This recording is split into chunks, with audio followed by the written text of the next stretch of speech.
Hello and welcome to Days of Roar, a Detroit Tigers podcast brought to you by the Detroit Free Press. I'm your host, Tigers beat writer Evan Petzold. As always, I'm joined by Chris Brown from Tigers Minor League Report. There are officially 9 days until opening day on March 26th. The Tigers leave Lakeland, Florida on Saturday afternoon after their Grapefruit League finale, and then play 2 exhibition games on Monday and Tuesday in Scottsdale, Arizona, and then it's off to San Diego for opening day against the Padres. Everyone loves spring training, but we are counting down the days until the games count, and it's coming soon. Yeah, I think everybody, fans and particularly the players, are probably ready for the season to start, or at least they're getting close. I think the starters maybe want one more turn. I'm sure the hitters are about done with spring, but yeah, getting close. You can start to feel it, even though the weather in Michigan is brutal right now. The beat writers are ready too, I'll tell you that. So it's managers, front office, coaches, players, and then also the beat writers who are ready for these games to finally matter again. Let's get into something fun that happened this past week. I don't want to make too big of a deal out of it because it does involve Tarik Skubal, and it seems like there's always a lot of drama around Tarik Skubal, so I don't want to make too big of a deal out of this, but I couldn't help but notice Tarik Skubal, he returned from Team USA in the World Baseball Classic. He started Saturday against the Toronto Blue Jays in Dunedin, home of the Blue Jays. And I think the Blue Jays put on a little subtle, teeny tiny recruiting pitch to Tarik Skubal because, as we know, his free agency is coming up. To set the table, though, it was Tarik Skubal versus Max Scherzer. That was pretty cool in and of itself. You have Max Scherzer, age 41. He still got it. But Tarik Skubal goes out there. He throws 61 pitches across 4 2/3 innings. He allows 1 run on 3 hits, 0 walks, with 7 strikeouts. That's what stood out to me. He pitched into the 5th inning. He threw more than 60 pitches, and then he had 0 walks compared to the 7 strikeouts. He also won a ball strike dispute using the ABS challenge system. He initially said he wasn't going to use it, and then the Tigers, as a team, they had barely been using the ABS challenge system this spring. Manager AJ Hinch, he talks to the guys in a meeting on Friday about using it more as long as they feel like they know the strike zone. And by Saturday, you have Tarik Skubal challenging and winning. He reversed a ball into a strike against Davis Schneider in the 1st inning. That resulted in a strikeout. So Tarik Skubal, he is 1 for 1 with the ABS challenge system, and he'll make sure you know it too. He's pretty proud of that perfect record as of now. But we need to talk about what happened after Skubal's start when the Blue Jays, and they know his post-start routine is to lift in the weight room. It's keep your high days high and your low days low. That's what Tarik Skubal lives by. And the Blue Jays, they just so happened to open their doors to him so he could do his routine with ease. Like the way Tarik Skubal said it was like, he's lucky and he's thankful that the organization let him go in and work out at their facility after his start. I don't think the Blue Jays would have done that for pitchers like Jack Flaherty or Casey Mize. Maybe I'm wrong, but this seemed like a subtle recruitment effort going on by the Blue Jays because Tarik Skubal is going to be a free agent in November 2026. He is going to command north of $400 million, and the Blue Jays have that type of money to spend. So Tarik Skubal could be a fit with the Blue Jays, and now he knows exactly what that weight room looks like at the spring training ballpark in Dunedin. When the Blue Jays recruited Kyle Tucker, when they recruited Shohei Ohtani, they tried to get these guys down there to Dunedin so they could check out the spring training facility. Well, Tarik Skubal already has a taste of the amenities. I know there's a lot of buzz about Tarik Skubal to the Dodgers, the Yankees, the Mets, but how about Tarik Skubal to the Blue Jays after the 2026 season going into the 2027 season? Yeah, cut it out. Cut it out, Toronto. They probably had a bowl of ice cream for him, too. Now, I mean, there are rules against this sort of thing, tampering and so forth. This is not quite to that level. And, agents aren't supposed to talk to other teams. But there's nothing wrong, I guess, with trying to become friendly with a player, right? And showing off your facilities. That's one thing you could do. Good on Toronto, I guess. I don't see Skubal going to Toronto for whatever reason. Obviously, it would be cool. Everybody would around here would love it if he came back to the Tigers. We're not necessarily expecting that, but for whatever reason, I kind of picture him going on the West Coast. He was a California kid and moved to Arizona, pitched in Seattle. For whatever reason in my head, I keep picturing him on the Giants. But I don't know. We'll see what happens down the road. But very sneaky, Toronto. Very sneaky indeed. I just envision him pitching for the Dodgers once his contract with the Tigers is up. And part of that is because it's the Dodgers and the Dodgers are going to do what the Dodgers do. But also, Tarik Skubal spends his entire offseason training in Phoenix, Arizona. There's a facility there. That's where he lives. It's where he's from. That's where he trains. How nice would it be, Dodgers spring training being in Arizona? He'd be able to stay home for a really large portion of the year. I think that could be, really beneficial for him, his routine, and also for his family as well. And then, pitching for the Dodgers, you got a chance to win a ring every single year. The big news of the week, Enmanuel De Jesus has joined the 40-man roster. We're going to talk about what that means for the bullpen battle on the opening day roster. The Tigers were forced into a roster decision last Tuesday. They had to put left-hander Enmanuel De Jesus on the 40-man roster or let him leave to pitch for the Samsung Lions in the KBO League in Korea. Here's what happened, you guys. This is a really funny story. Well, sad, but also funny. Matt Manning, yes, former Tigers pitcher Matt Manning, he signed with the Samsung Lions for $1 million. It was a way to rebuild his career, try to get back to the United States and establish himself a little bit more.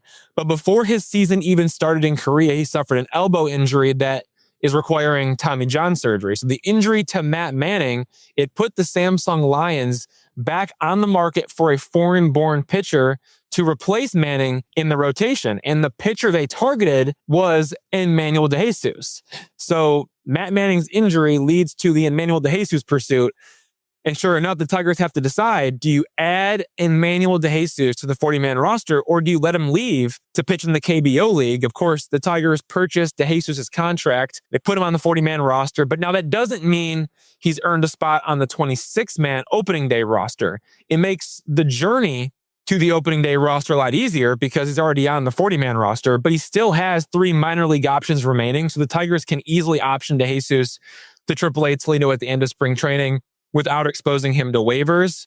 So I think the situation is still the same for De Jesus, but the fact that the Tigers were willing to put him on the 40-man roster, it tells us what the Tigers think about De Jesus. Like AJ Hinch really likes him. Scott Harris really likes him. And he's pitched outstanding, both for the Tigers in spring training and for Team Venezuela in the World Baseball Classic. For now, he's in the mix to secure one of the final spots in the bullpen. And if he doesn't make the bullpen in the big leagues, then he projects to work as a starter in AAA Toledo. But it just seems like the Enmanuel De Jesus train is rolling on the tracks towards an opening day roster spot. Yeah, he's looked so good in the World Baseball Classic. You could argue that he's been the best pitcher there. Like, obviously, he's not Paul Skeens, he's not Skubal or whatever, but his performance, you got 7 innings, 3 hits, only 1 run, 1 walk, 11 strikeouts. And the other day, if people missed it, he came into the game against Japan and he got himself into a little trouble. He gave up a single, walked a guy, his 1 walk, and then he just calmly cuts down Shohei Ohtani with a filthy cutter. It does the same thing to the next batter, who people maybe don't know. It's Teraki Sato, who hit 40 home runs in Japan last year. Only one other player in Japan hit more than 23. So you're coming up against just this massive slugger, does the same thing, strikes him out, then gets the next 4 batters out in order.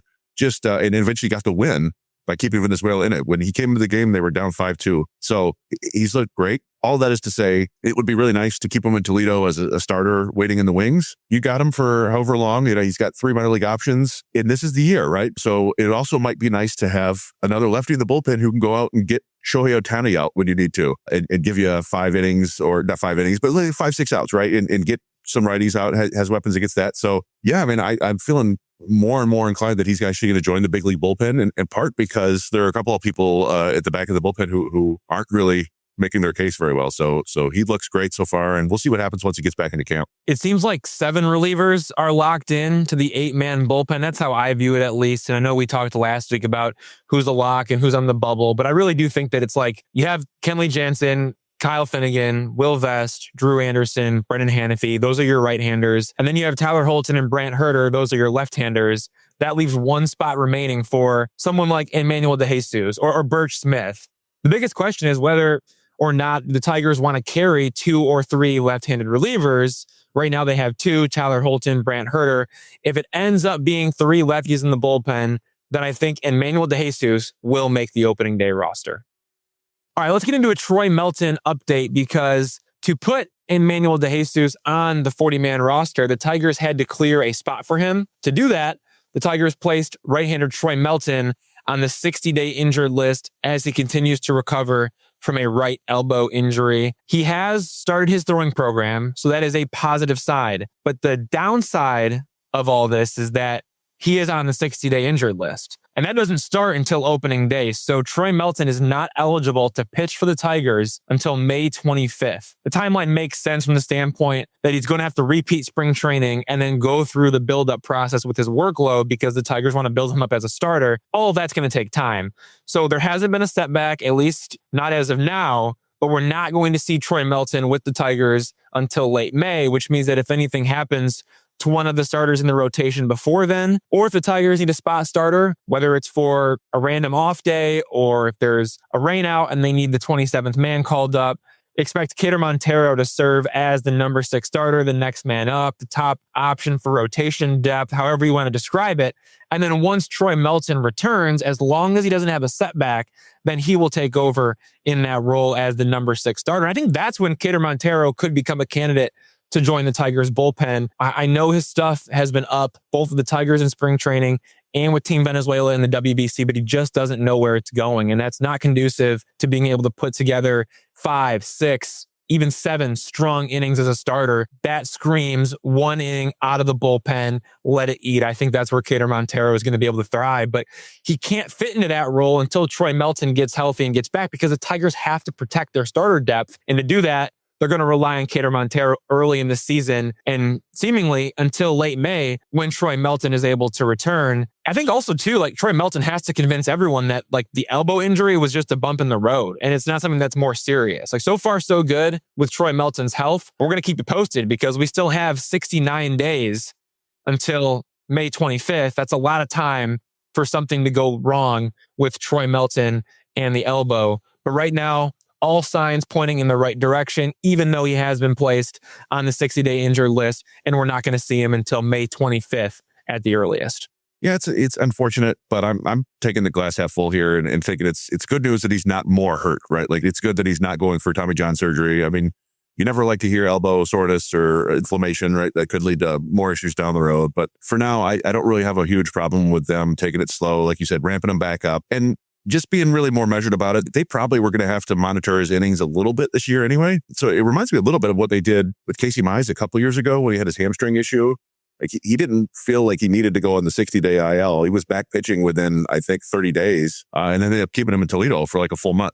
Mize was coming off his surgeries and maybe they just wanted to keep the inning load a little bit lower. I don't know. But, like you said, it might be an issue if they run into starter depth, but you want to keep his arm healthy as much as you can. And he could be a real boon to either the rotation or the bullpen if he's healthy in May, June, July, August. So, yeah, like I said, minor good news to me. We'll see.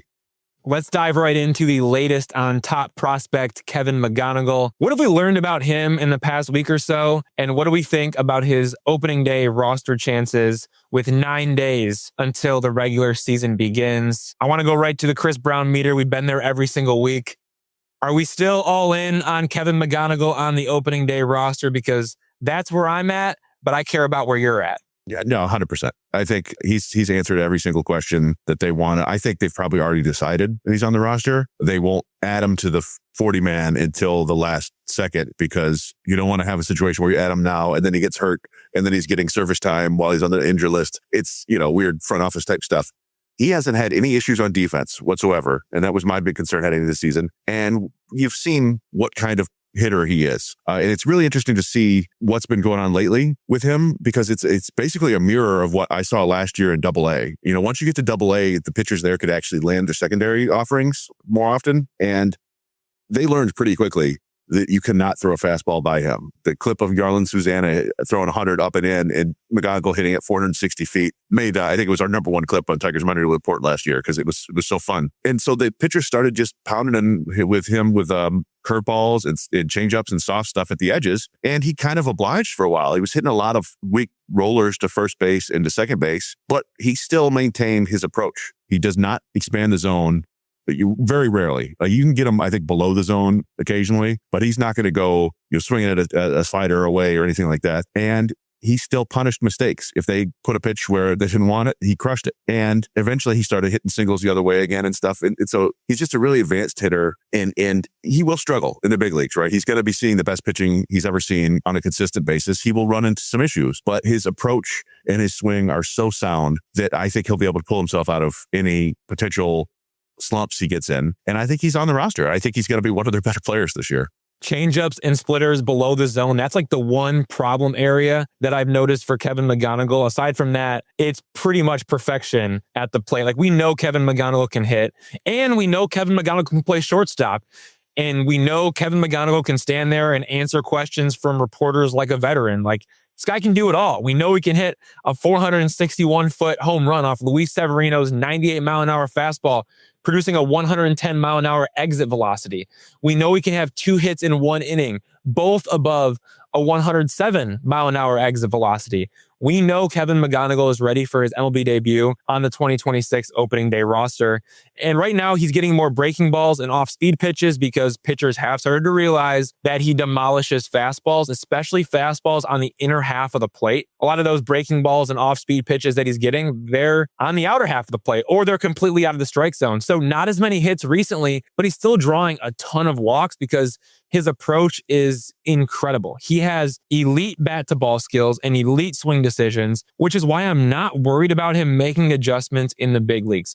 He will be tested. He will struggle. But I think even when he isn't hitting in the big leagues, he's good enough to be able to draw walks and get on base because of the elite bat-to-ball skills, because of the elite swing decisions. It's something that sets him apart from not only his prospect peers, but big leaguers in general. Like, that is something that Kevin McGonigle does well that not a lot of players in the Tigers roster do well. I mean, he very well could be the Tigers' best bat-to-ball guy, the best swing decision guy, like the best contact guy. Like that could be who Kevin McGonigle is. If it's not Gleyber Torres, it's Kevin McGonigle. Like, that's who this guy is for the Tigers. He's a really special player. So it's because he's always prepared, and it's because he sticks to his approach. And I want to get into that by taking you directly to Kevin McGonigle. We're going to let him explain his approach, plus his thoughts on the opening day roster.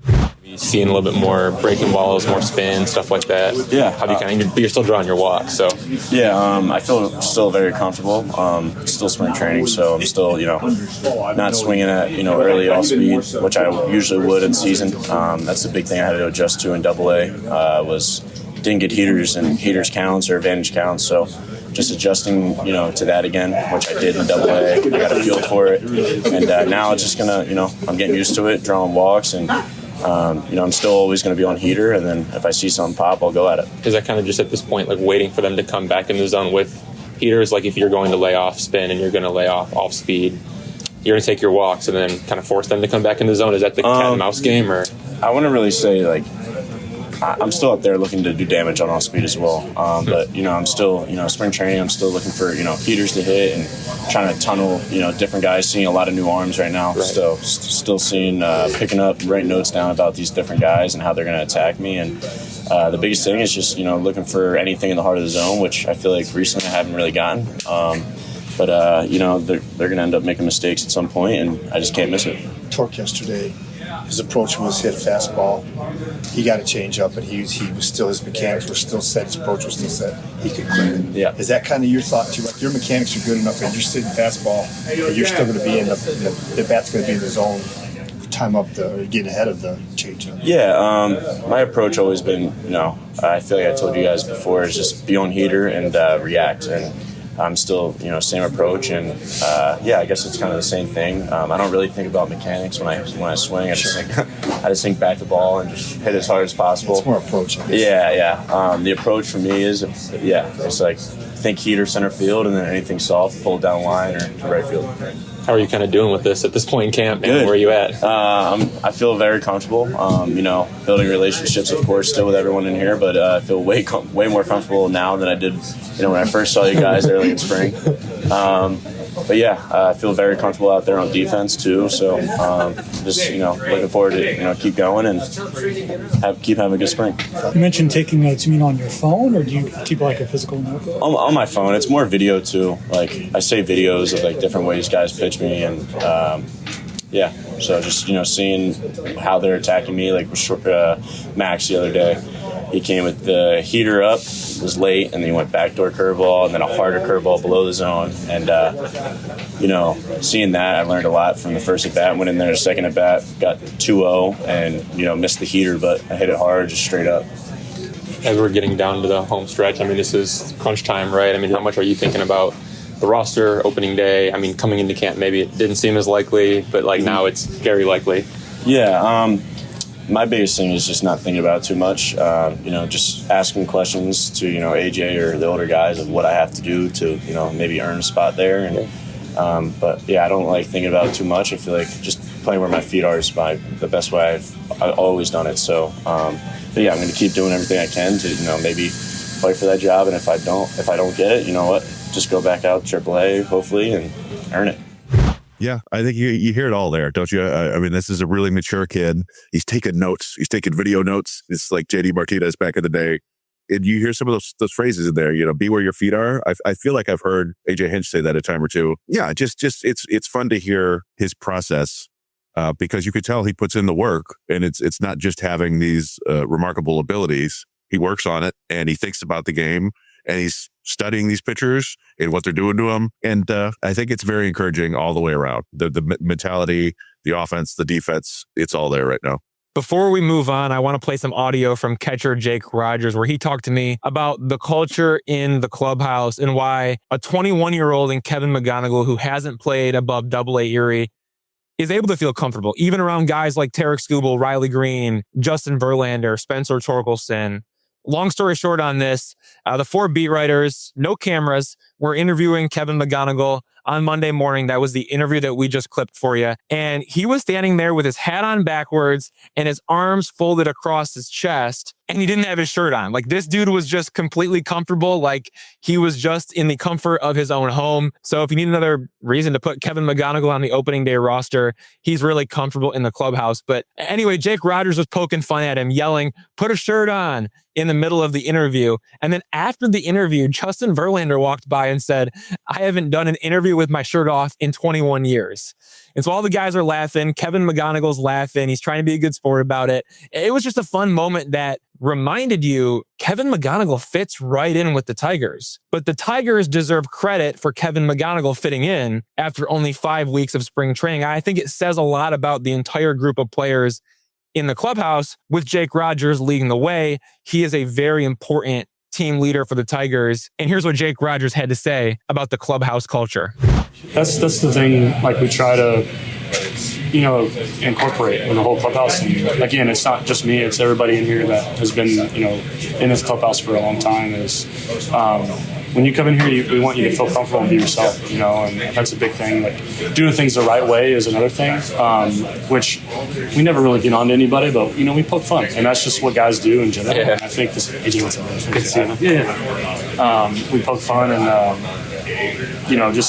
that's just, I think, teammates and guys do in general. And, to have them come over, it's a funny interaction. And, I think it's been a really cool clubhouse, over the years. And I truly think that there is no bad eggs in here. I really do. It's hard to say, over the years. And this clubhouse the last few years has just been a really cool clubhouse to be a part of. And again, we want him to come up. Again, he is going to be a help for this team at some point, if not early.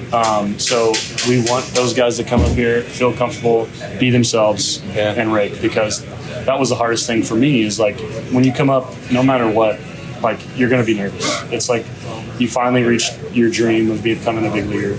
The hardest thing is like trying to learn to figure out yourself, learn your routines, and treat it like you're still playing a AAA. You treat it like you're still playing a AA. And that's why it takes some guys a couple months to get used to it, or a year or two to get used to it. But other guys just blend right in, and we're just, as a clubhouse, trying to make that as seamless as possible for those guys to come up here, feel like themselves, feel like they can be who they are, and hopefully when they get that call, help us right then. But yeah, I think that's, again, speaking to everybody in this clubhouse,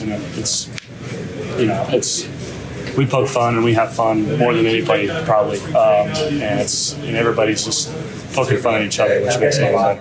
That's good stuff to hear. Jake Rogers is one of the team leaders. He's the backup catcher, but he's still one of the big guys in that locker room. And I think, when they're comfortable enough making fun of you and not worried about it's going to, harm you, or, I think that those guys, they know talent. All right. They're big leaguers. They know talent when they see it. So they're going to have fun with the kid who's very talented, and is going to make the team. But yeah, it's just good to hear. It'll be good for all the young guys. We've heard Scott Harris talk about, he wants it to be a better environment for McGonigle and Max Clark than it was for Colt Keith and Parker Meadows, and wants that environment to have been better than it was for Torque and Riley Green. And I think they're doing a good job of that. They do seem to have a bunch of good guys in there, and it's fun to hear that sort of interaction. He's giving the kid a hard time, but not too hard.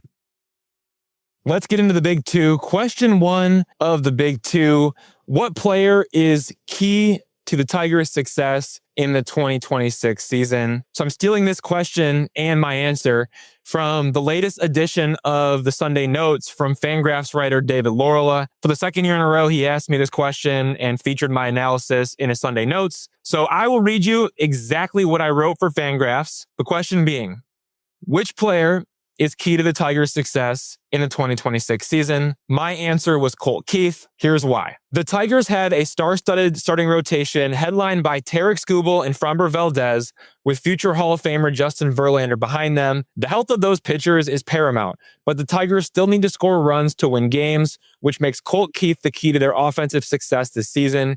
He will be the opening day third baseman, and if he takes a step forward offensively, he could find himself in the All-Star game. Another bona fide All-Star position player alongside American League MVP dark horse Riley Green would give the Tigers lineup the stability it needs to make a deep run in October. It's easy to forget Keith doesn't turn 25 until mid-August, making him the youngest player locked into a spot on the opening day roster, not counting top prospect Kevin McGonigle, who hasn't played above Double-A Erie. Last season, Keith hit 190 with a 661 OPS in his first 32 games, then bounced back to hit 273 with a 768 OPS in his final 105 games. Avoiding a third consecutive slow start will be critical for Keith to break out and settle in as the Tigers' leadoff hitter with Gleyber Torres behind him. That's what I wrote for Fangraphs, and I could have gone so many ways with that question. Like, at the surface level, Tarik Skubal is key to the Tigers' success this season. If Tarik Skubal gets injured, the Tigers are screwed. So Tarik Skubal is the easy answer, but I didn't want to be basic. Additionally, I could have gone Kevin McGonigle, making his MLB debut, Matt Vierling coming back from an injury-plagued season, the upside of Parker Meadows, a version of Riley Green without the franchise strikeout record. Those all would have been fine selections, but I really think Colt Keith is an X factor for the Tigers in 2026. And I think if he puts it all together, we are looking at an all-star caliber player right now with the upside of one day down the road, putting himself in the MVP conversation. I wouldn't be surprised if we look up and Colt Keith is hitting 275 with 25 home runs and a 10% walk rate, possibly as the leadoff hitter. And if that happens, we're going to reflect back and we're all going to be saying Colt Keith is the key to the Tigers' success. Yeah, I mean, I think your point about the number of different players it could be, I was spinning this around in my head for a while, and then I eventually settled on Dylan Dingler, because part of it is him just being the regular catcher, right? He's going to be a big part of everything the pitchers do 5-6 days a week. And he's one of the best defensive catchers of baseball, right? He gets extra strikes. He's one of the best blockers in the game, and his arm is a legitimate weapon. He'll throw you out at first, second, third. He'll take you out at home. He'll do it all. But beyond that, it's a question of what more can we expect from him in offense? And maybe we shouldn't expect more. We've seen catchers get chewed up and spit out a lot in baseball. It's a very difficult, demanding position, and getting any offense out of them feels like a bonus to me. At the same time, I don't think it's crazy to think that he can improve. He was a 109 WRC plus last year, the same as Colt Keith, actually, which is, 9% better than an average hitter. But he's done it so far being very aggressive, far more aggressive than he was in the minors. He was a 9% walk rate guy in the minors over his entire minor league career. And he's at 4.7% in the majors. And I don't think it's crazy to think that he can, as he gets more comfortable with big league pitching, he can get it up to 7-8%. And still hit for power and average. And suddenly you're becoming a 20% better than average hitter. And, he's a 4-win player by wins above replacement last year. If you do everything you did last year and add a few more walks, you're a 5-win player up to a 6-win player in just impacting every aspect of the game. So I think he could be absolutely huge for them. But again, I don't want to, expect too much. It's such a hard position. But, he's got a pretty high ceiling. And I think it's funny to think, he just took over the catching job so quickly. It was just his first regular season. We got a lot more years of Dylan Dingler to come. Question 2 of the big two. We're going to do some spring training stock watch. 3 up, 3 down, after 5 weeks of camp with 1 week remaining. For these, we're going to do one starting pitcher, one relief pitcher, and one position player. We're going to start with stock up, and we're going to start with the starting pitcher, of course. Chris Brown, take it away. So I guess my stock up, it doesn't make a ton of sense here because his stock was pretty high, but Framber Valdez has been everything I wanted so far. He's been outstanding in spring. It's, the best ERA on the team so far. And beyond that, it's just the way he's working. He's 12 innings, 0 walks, 12 strikeouts. He's given up 10 hits, but that's fine if you're not giving up extra base hits and home runs and walks. And he works quickly. He's getting those, 2 ground outs for every fly out. And he just looks like the guy that you want him to be, like a legitimate number 2, number 1 on a lot of teams, I think, if they don't have Tarik Skubal. He looks like he could be really effective. And the only reason I say stock up is we were a little bit maybe skeptical about the way his season ended last year. Just the ERA was up over the final 8-10 starts or something like that. But he's looked so good this spring that I'm really looking forward to see him pitch in the regular season. I think it's going to be really fun when he's pitching every day or every 5th day. My reliever stock up is Birch Smith. I've kind of touched on him before.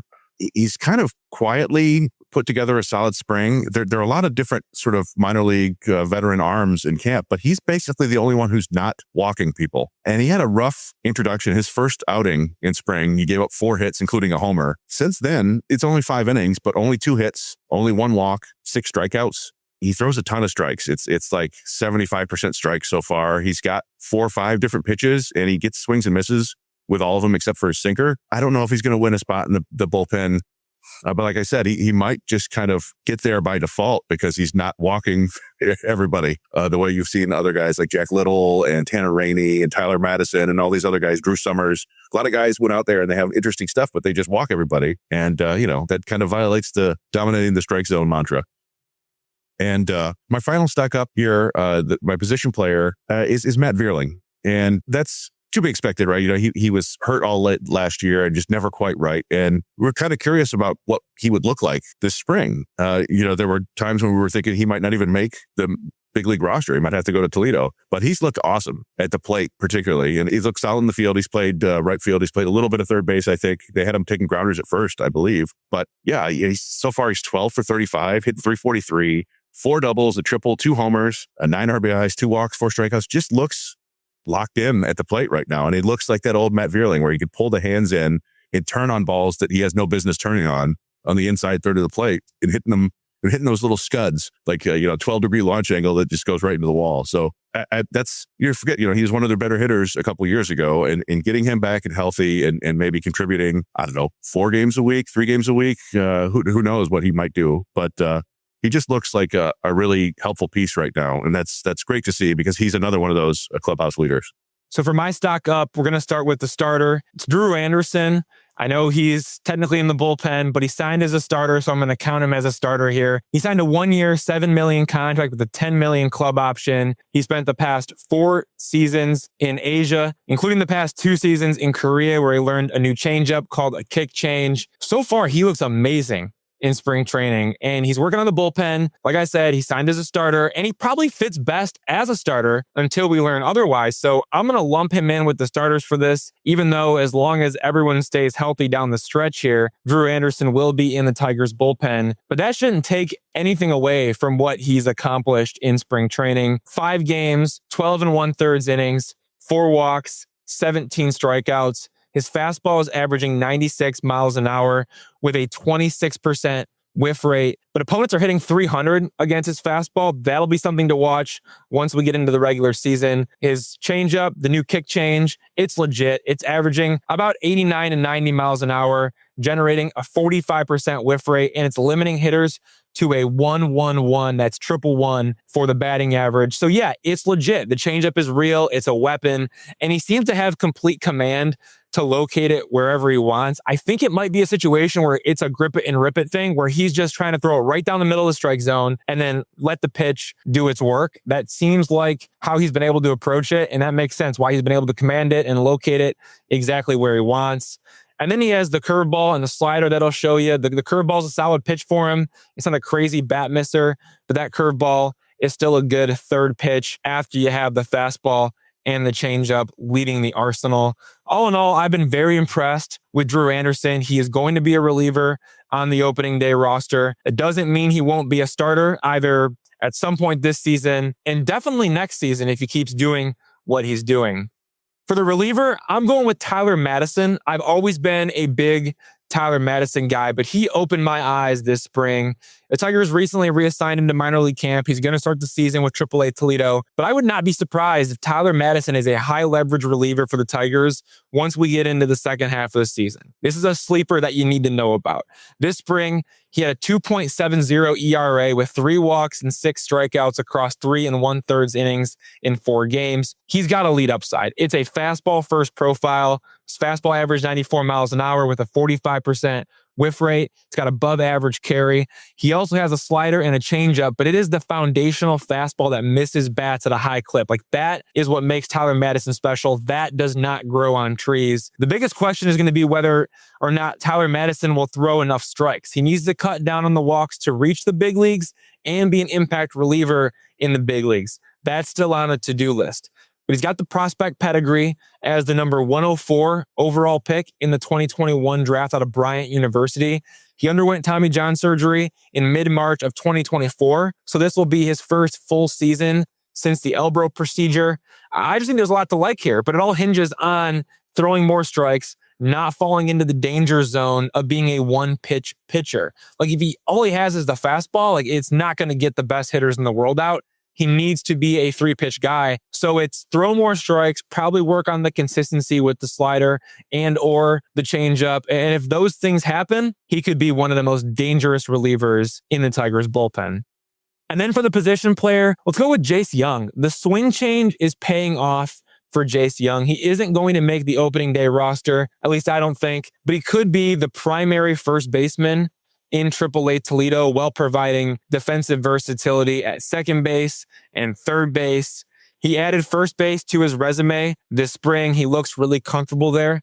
One thing that I love about Jace Young on defense is he doesn't have range, but his hands are smooth. He makes all the routine plays. I think that's helped him make a seamless transition to first base. I'm pretty short notice. The Tigers didn't let him know about that until mid-December, mid-January. Like, that's when they started to figure out their plan for Jace Young, and he's come in here and he's looked great at first base. But as for the offense, Jace Young made a swing change in mid-May of 2025 where he lowered his hands to eliminate extra movement. That created a shorter, more direct swing, and he spent all offseason working on refining that new swing. And it's been working here in spring training. He's hitting .313, shout out to Detroit, with 5 walks and 4 strikeouts across 15 games. That's 38 plate appearances. His exit velocity is 92.5 miles an hour on fastballs at or above 93 miles an hour. So he's making hard contact against high velocity fastballs, which he wasn't doing before the swing change. He was the number 12 overall pick in the 2022 draft. And while I'm not the biggest Jace Young believer, I can't deny what he's doing here in camp. And the fact that it's happening with a swing change tells me it could be real and it could warrant another opportunity in the big leagues with the Tigers if he keeps this up in AAA Toledo once he gets there to start the season. Still a long way to go, but the arrow is pointing up. All right, now let's get into stock down. Give me your starter, give me your reliever, give me your position player. Let's hear it, Chris Brown. All right, yeah. So my stock down starter is Casey Mize. I don't want to harp on it too much because we did kind of discuss this a little bit last week with Mize versus Drew Anderson, but he just hasn't looked right. And he even said the other day that he wasn't feeling right. So something is off. And I'm not saying to boot him to the bullpen or whatever, but it's hard to have a lot of confidence in him right now based on what we've seen.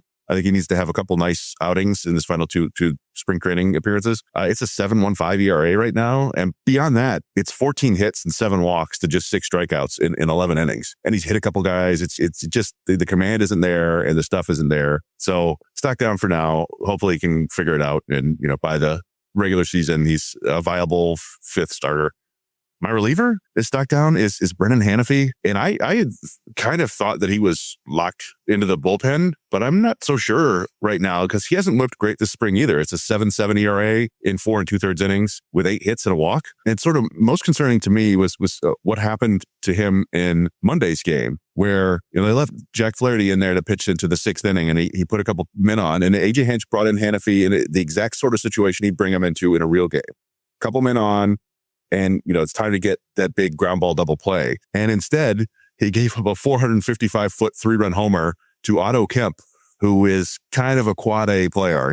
He's got power, but he's not a full-time big leaguer. And so there was more hard contact afterward. And it's like, that is your job. That's your one job, is to get that guy to hit a ground ball double play. And I don't know. I mean, he's going to get a couple more chances, but that was a little concerning to me. And I'll finish with my stock down hitter. And I don't love to say this because I really like Wenceel Pérez. I've always liked him. He's a fun guy. Does a lot of things really well. He's just not having a very good spring. And you could kind of tell by the playing time also that they've really been like making sure Parker Meadows gets as many plate appearances as possible. And they're not doing that as much with Wenceel Pérez. And he just hasn't performed really. It's 5 for 30 so far this spring with no extra base hits. It's 3 walks, it's 10 strikeouts, got a couple steals. But yeah, I feel like he might be kind of the odd man out. And I'm sure he'll do just fine. And this is very much not a goodbye. It's like, we'll see you later. He's going to play a part with this team this year. I just feel like he's probably not going to do it in Detroit from the beginning of the year. So stock down for me, the starter, it's Jack Flaherty. I am still waiting for him to become 2024 Jack Flaherty, and I don't know if that's ever going to happen. He feeds off the competition, and in spring training, these are all exhibition games, so maybe everything clicks and locks in once we get into the regular season, but the whiff rate is still down, and that usually tells you whether or not Jack Flaherty is the 2024 version or the 2025 version, and right now, it's just looking like a repeat of the inconsistent 2025 version where, yes, he's still going to miss bats, but not at that elite clip where he's striking out the world. He's locating all of his pitches. Like, you're just waiting for Jack Flaherty to become the 2024 version again. And I'm not so sure we're going to see it. I would have liked to have seen him come out of the gate a little bit better here in spring training. He's still making adjustments. He's still trying to get his body moving down the mound the right way. We've been hearing that for now a year plus. Go back to 2024. That's when his body was moving down the mound in a way that allowed his mechanics to sync up. And that's when he was at his best. And he's still searching for whatever that was back in 2024. And he still hasn't found it. So that leads me to believe that Jack Flaherty could be the inconsistent version that we saw in 2025. I hope not. We'll see when we get into the competition. But I'm a little bit worried about him. And that's why he is a stock down for me. The reliever, it's Beau Brieske. He keeps getting hurt. He came back from right ribcage tightness and he was supposed to pitch in Monday's game, but the Tigers didn't end up using him because he wasn't available. And AJ Hinch said there would be an update on Tuesday's medical report. So that tells you Beau Brieske, he's hurt again. This could be the nail in the coffin for him. Even if it's not a major injury that requires surgery, he just missed so much time. He had the elbow injury that didn't require surgery in 2025. Maybe that could be something new that pops up because again, he didn't have surgery. It was an elbow injury. And we all know how serious elbow injuries are in pitchers, especially pitchers like Beau Brieske, who had these like insane velocity spikes where he was at one point throwing like 92, 93. Then he goes to the bullpen and he's like pumping like 97, 98 pretty consistently. So it's just, the elbow injury in 2025. Now he's been hurt multiple times during spring training here in 2026. And everybody loves to talk about what Beau Brieske did for the Tigers in the 2024 postseason. That was 6 innings of his career. And his underlying metrics during those 6 innings were significantly worse than his 1.50 ERA. So personally, I think Beau Brieske is overhyped. My stock has been down on him for a long time, but I think everyone else is finally catching up to that, especially since it seems like he's made of glass. Or there's a real issue going on with the elbow, and that's going to have to get addressed because it's throwing everything else out of whack. And then for the position player stock down, I'm going to ride with you on this one, Wenceel Pérez. But I think it says something that I had to pick the same position player as you for stock down. Like, let's go through the projected position players, assuming Parker Meadows and Kevin McGonigle are on the opening day roster and Wenceel Pérez is sent to AAA Toledo. Kevin McGonigle, the stock is up. Gleyber Torres, Kerry Carpenter, Riley Green, Spencer Torkelson, Colt Keith, Dylan Dingler, Zach McKinstry, Jake Rogers, Jahmai Jones. No change in their stock. Not up, not down. It's been pretty steady. Parker Meadows, the stock's been down, but it's been trending back towards a no change, steady type of stock as we've gotten deeper into camp. Javi Baez, the stock is up. Matt Vierling, the stock is up. Those are your 13 projected position players on the opening day roster. And aside from Parker Meadows, none of those 13 have tanked here in spring training. I don't know what that means because spring training is spring training, but it can't be a bad thing that nobody, aside from Wenceel Pérez and Parker Meadows, have made me sound the panic alarm here in camp. All right, we're going to take a break, but when we return, we are joined by Kansas City Star beat writer Jaylon Thompson, who covers the Kansas City Royals.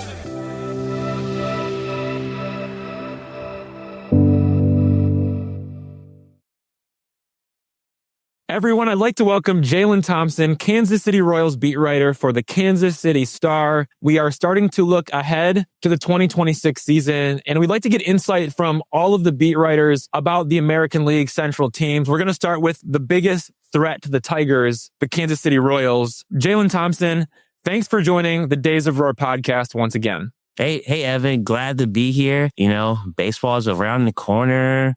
The grass is smelling good. The popcorn's in the air. You know, we're ready for this grind. So I'm super excited for it.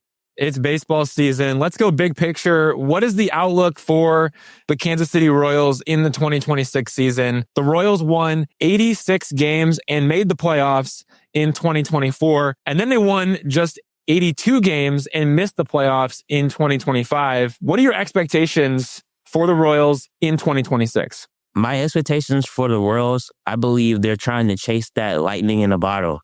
You look at the AL Central, of course, you got the Detroit Tigers. You know all about how well they play each and every day.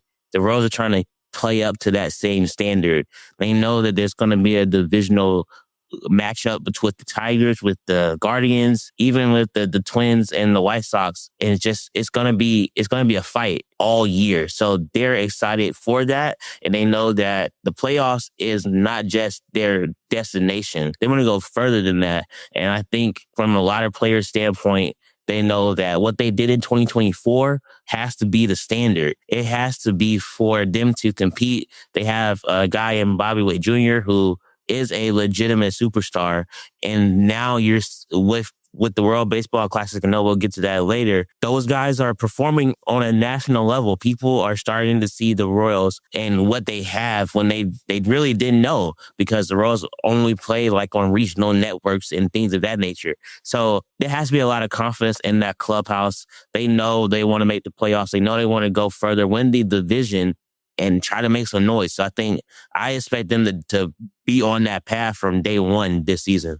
Off-season moves for the Royals: traded for outfielder Isaac Collins from the Brewers, traded for reliever Matt Strom from the Phillies, signed Starling Marte to a one-year contract, signed Lane Thomas to a one-year contract, signed Alex Lang to a one-year contract, also acquired outfielder Cameron Misner and reliever Mason Black. In some other trades, they extended third baseman Michael Garcia, and they extended manager Matt Quattaro. Nothing splashy, but some notable moves there. What did you think about the Royals offseason as a whole?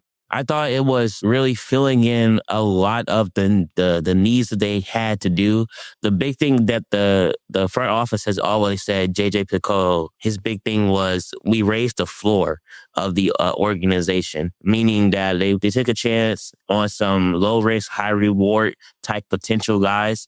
And it's going to be interesting to see just how it all pans out. They've been wanting an impact bat for the longest of time. Ever since I've been on the beat, they've been looking for an impact bat, and they just haven't found that. So they're really counting on, like you mentioned, Isaac Collins and Lane Thomas to really be those guys that potentially could, pop if they stay healthy and carry this team and get them over the hump. You look at Matt Strom, I think he's going to be a great addition to the bullpen. He's going to be down there working alongside Carlos Estevez, who led the league in saves last year. You're going to have Lucas Erceg as well. One guy that you didn't mention, but they're looking to see big things from is Nick Mears. He was in the Isaac Collins trade when they traded for away Angel Zerpa.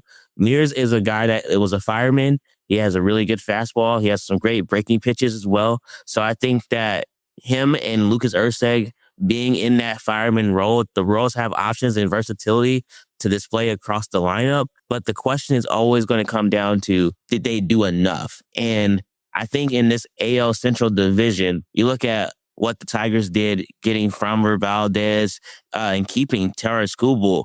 Those are two aces at the top of the lineup, and the Royals have to see them every so often and throughout the season 13 times, right? So will the offense be enough to get them over the hump? The pitching and the defense is going to be there.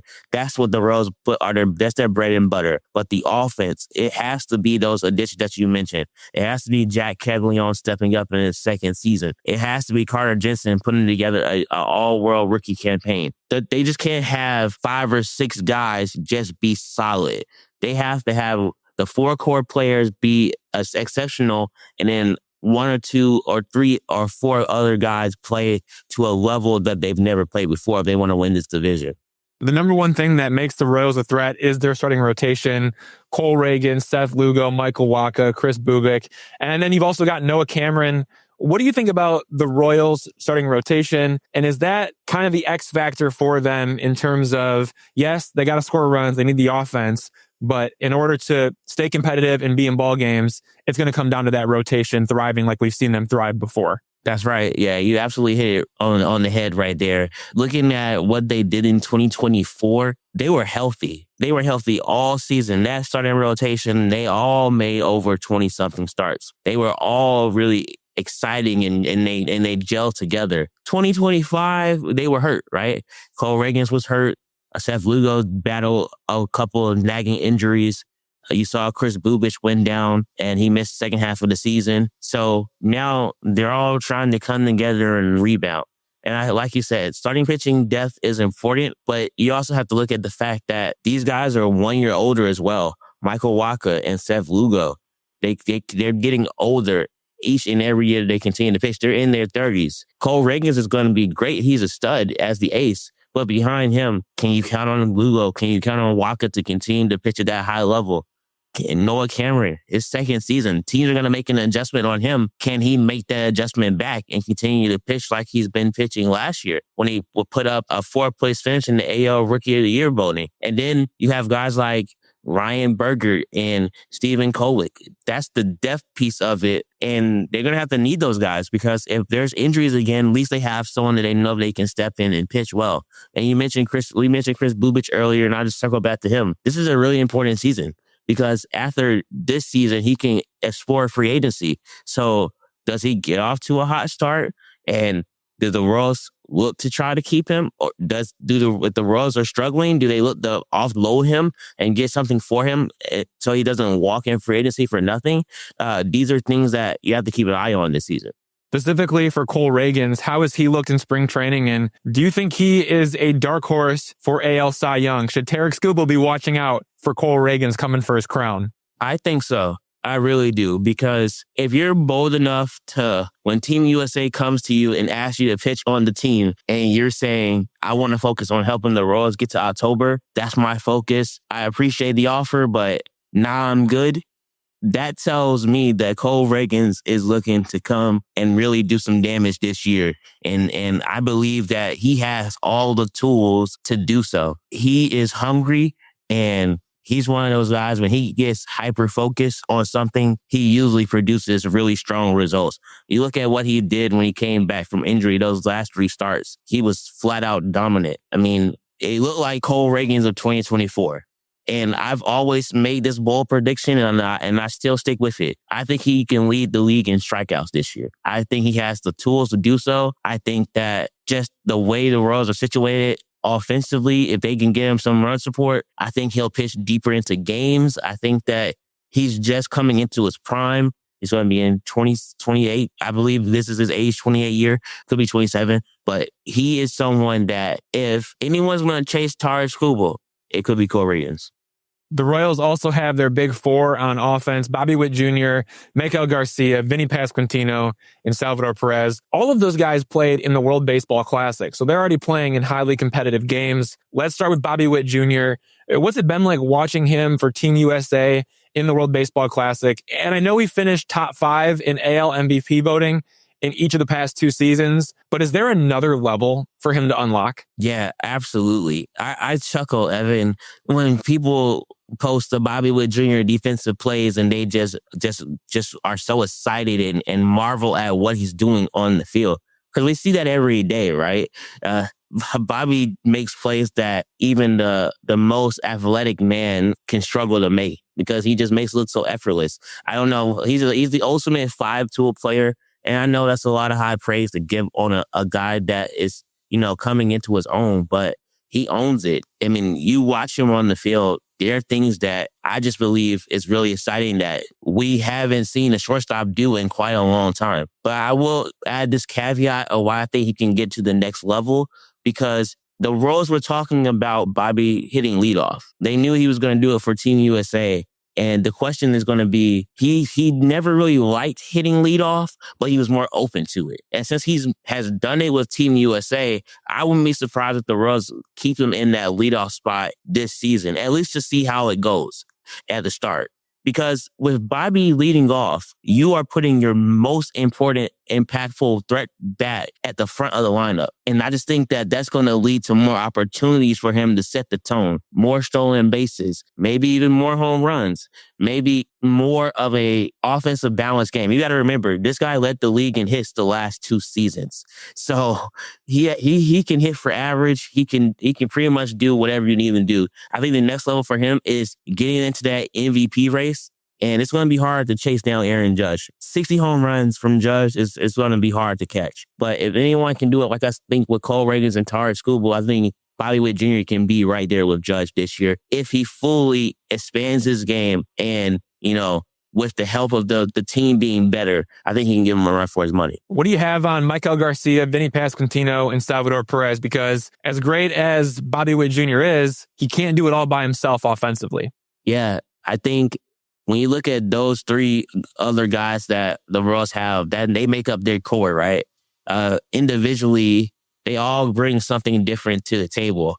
And I was really excited to see Vinny Pasquantino finally kind of get his flowers a little bit. And I say that from the standpoint of this guy hit 32 home runs and had 113 RBIs last season. And it was really one of those things where it happened, but no one really talked about it. But now to see what he did in the World Baseball Classic with Team Italy, people know who Vinny Pasquantino is now.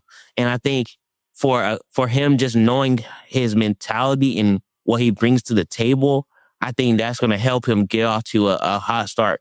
He struggled at times, last year in the beginning of the season. I think now that he's in that rhythm and he's got those juices flowing, I think that's going to give him the confidence to really take it to the next level and really showcase his game. I have him being a first-time All-Star this year, and I think that's going to be something that he would really enjoy and cherish if he gets off to that hot start and continues it forward. I would say for Maikel Garcia, he was the breakout star of 2025 for the Royals. What he did, he always says, I was the worst player in 2024 in baseball. He took that on and he said, I had to fix my swing. I had to fix my approach. I had to fix my batting stance. I had to fix all these different things. He added a toe tap last year, and that helped him be balanced and stay on time. And we saw what he did, 16 homers, 74 RBIs, All-Star campaign, Gold Glove, Silver Slugger nomination, getting some MVP votes. He's the real deal. The Royals rewarded him with a contract, and I thought that was a really smart decision on their part because what Maikel Garcia can do on the field, he's just getting better. He's just scratching the surface. He's still really young. So he's learning how to be a third baseman when really he's a shortstop. So that his range and Bobby Witt Jr.'s range creates probably one of the best left side of the infield that we've seen in the league. So I look for him to take the next step. And I really thought from last night's game in the World Baseball Classic, he had the clutch hit to allow Venezuela to beat Italy. He said he wanted the moment. And like I was like going back to what I was saying with Cole Reagans wanting to help the Royals and not pitch for Team USA, Michael Garcia in those clutch moments, it's the mentality thing for these Royals. A lot of that stems from Salvador Perez. Salvador Perez, he is Kansas City Royals right now. Everyone knows that. Everyone knows whatever Salvi says, they do. But if these guys are just as hungry as Salvi is to get back to the playoffs and win, that's just going to permeate throughout the entire clubhouse. And I think this is going to be the year that the Royals really take this next step forward. Who are some of the other names to know among the position players? I'm thinking about the young guys like Jack Caglione, Carter Jensen. Cags is 23 years old. Jensen is 22 years old. Both top prospects who are now in the show. What is your confidence level in them, not only to stick in the big leagues, but to thrive in the big leagues? Yeah, I think it's going to come down to, at least for Jack Caglione, can he get back to doing what he did in the minor leagues? When you look at his numbers, he hit a lot of balls hard when he first came up with the Royals last season. His rookie year was littered with hard contact. It was either at someone or it wasn't, producing the desired results, the home runs and things of that nature. But if anyone can hit 6 home runs in their first 10 at-bats in the minor leagues in AAA and thrive like he did, it's only a matter of time for that power translates to the next level. I think for him, the biggest thing is going to be just continuing to work with the hitting coaches. The Royals specifically went out and got Marcus Thames and Connor Dawson to help with Alex Zumwalt to build this hitting coach trio to work with these guys. Now, Marcus Thames, he's worked with Shohei, he's worked with Aaron Judge, he's worked with Mike Trout, he's worked with sluggers all across the league. If he can get Jack Caglione to the point where he trusts himself and his confidence level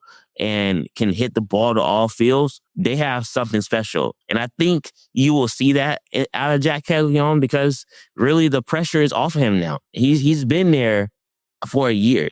He's as a rookie. Yes, the Royals need him to produce, and he's the key to the whole offense. But if Vinny is playing to a high level like we see in the World Baseball Classic, you know what Bobby's going to bring you. You know what Michael and Salvador Perez are going to do. All Jack Caglione has to do is just be himself and be the guy that hits the home runs and drive in the RBIs. If he does that and nothing more, the Royals are going to be in a really good spot. And you mentioned Carter Jensen. I think Carter Jensen is going to be the rookie of in the rookie of the year conversation. His swing is really impeccable. There was a game last year where they put him in the leadoff spot. He had 3 doubles, which is really insane from a catcher to have 3 doubles from the leadoff spot as a rookie. This is like his probably not even his 10th game in the league. He had 3 doubles from that spot. He can really hit.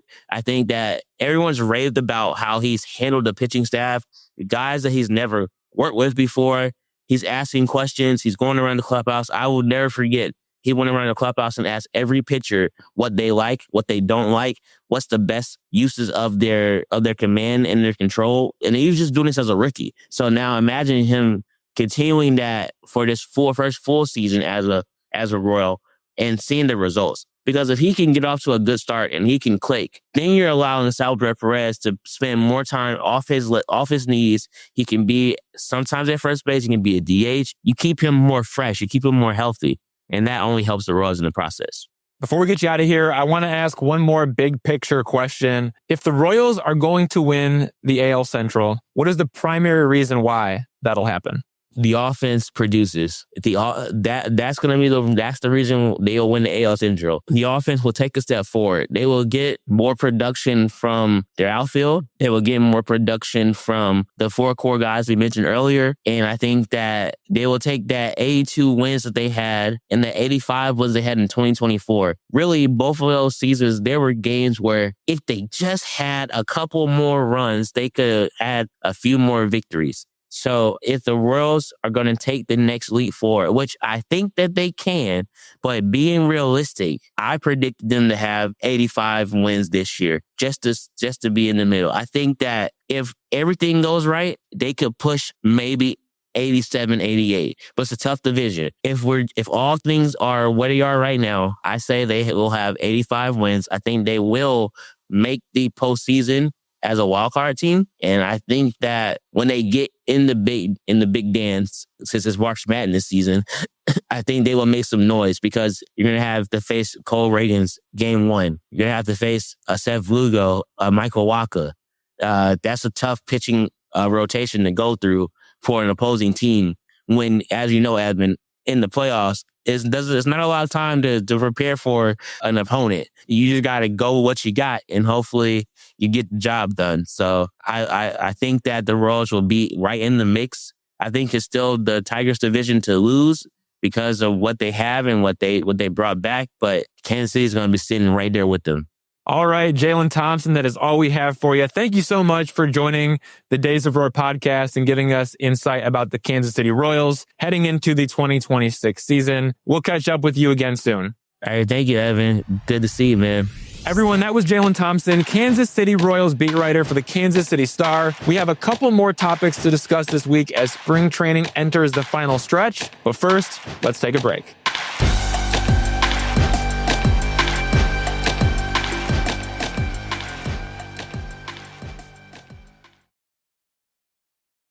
All right, we're back. Before we get out of here, I want to get into the roster battle that everybody is talking about. Wenceel Pérez versus Parker Meadows, assuming Kevin McGonigle is on the opening day roster. Really what this is all about is Wenceel Pérez, it is a switch hitter off the bench who can play both corner outfield spots and hold his own in center field. Parker Meadows, it's the plus defense and the upside. Parker Meadows, I think we know that he could be something great. He could be an all-star. He could be somebody who is a 3-WAR player. Wenceel Pérez, I think his value is capped as a 4th outfielder, although that is exactly what you would want him to be on this roster, as a guy who is a switch hitter, who can come off the bench and he can pinch hit and he can be a very valuable weapon regardless of what the opposing team's bullpen construction looks like. So that's the big debate. Wenceel Pérez, Parker Meadows. Last week, I was heavily in favor of Parker Meadows to AAA Toledo and Wenceel Pérez on the opening day roster because I value that switch hit ability off the bench. But now, after this past week, my tune has shifted. I think Parker Meadows will be on the opening day roster, and I think Wenceel Pérez will be sent to AAA Toledo. And the biggest reason for that is because of what Parker Meadows is doing. Parker Meadows is doing everything he needs to do to secure his spot as of late. It was a really big struggle as he was trying to get his swing on time. But even throughout that period of time where he was trying to find the timing of his swing mechanics, he was doing a really good job of swinging at the right pitches. And that is something that stood out to me early on with Parker Meadows. And it was a reason why I thought, okay, like if he can get this timing down, maybe he can deliver. Maybe he can bring it. Like it is above average contact. I think that's the product of having like a consistent approach. It's just been below average exit velocity. So the timing hasn't been consistent. He hasn't been able to square up balls. As of late, that's gotten a lot better. Well, he's still drawing his walks. So the timing is coming around. The approach is good. That tells me the process is good. AJ Hinch, he loves a player with a good process and a good approach. And now we're finally seeing the timing of the swing for Parker Meadows come around. Less about the fact that Wenceel Pérez is struggling and more about the fact that Parker Meadows is really starting to figure it out. And it's become clear the Tigers want Parker Meadows on the opening day roster based on how they're using him in spring training games. So for all those reasons, I'm in on Parker Meadows, out on Wenceel Pérez with 9 days until opening day. Yeah, I mean, I think with Parker Meadows, the lows might be a little bit lower than you get with Wenceel Pérez, but the highs have the potential to be a lot higher. And I think that's the thing. I think the best version of the 2026 Detroit Tigers has Parker Meadows playing center field the way he showed in 2024 and getting enough done on offense, taking his walks, finding the gaps occasionally, stealing some bases, going first to third or first to home like he did the other day. He has so many plus or 70 grade tools that you don't want to make it wishful thinking. But, like I said, the best version of the team is him playing center field and playing it up to his ability. And yeah, it just, like you said, even when he's bad, and he was bad last year, his on-base percentage was still 9 points above Javi Baez's. And it was the same as Kerry Carpenter's. It's not good to have an on-base percentage of 291, but he does have a little bit of a baseline of some skill there. So bat him ninth. Let him do his thing with the glove. Let him, turn the order around. And I do think that he's got a better chance to help the team win early on. But again, Wenceel Pérez was a 103 WRC plus last year. He's a quality player. We will see him at times this year. These outfielders aren't going to stay healthy all year round, and he's going to be the first man up if he stays healthy in Toledo. That's the big roster decision to track Parker Meadows versus Wenceel Pérez.